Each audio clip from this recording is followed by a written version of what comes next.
You have to understand, we've been paying billions of dollars in duties on footwear since 1930. And so just last year, we had a $3 billion duty bill, 1.5 billion of that from on Chinese footwear. So if there are talks of adding a 25% tariff on goods that are already taxed as they cross the border, we're looking at an additional $3.5 billion on Chinese footwear alone. That's a $5 billion duty bill just on Chinese footwear.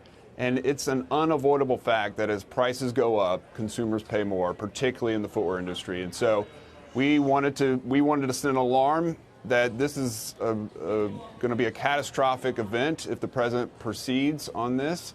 And we wanted to make sure that he understood the history of that we're already paying duties to this day anyway. Suggesting it will be a catastrophe is pretty severe. Matt, you wrote, if it goes through, it'll be catastrophic for our industry and every American family. I mean, even if their footwear costs go up 25%, is that a catastrophe for every family?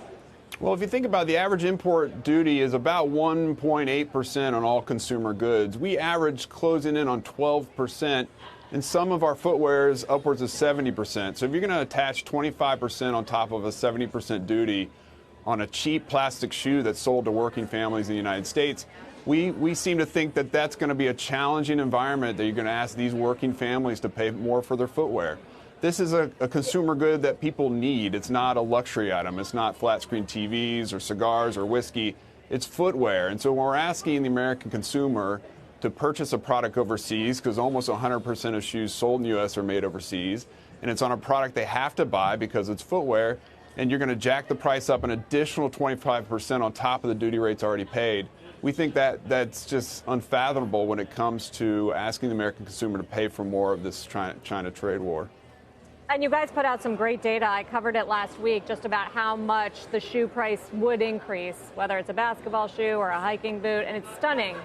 My question is, if you guys are already, if this industry is already paying such high import duties and tariffs, why not support the fight? Because, I mean, President Trump is trying to level the playing field. He's trying to get better terms for American companies that do business abroad. And it sounds like the shoe industry needs that pretty badly.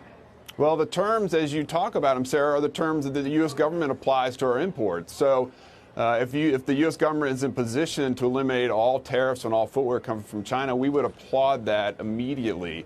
But that has not been part of the discussion as far as we can tell. As far as we can tell, it's utilizing tariffs, it's utilizing the American consumer to meet a goal that I think we all find laudable, going after the Chinese on forced technology transfers and intellectual property protection.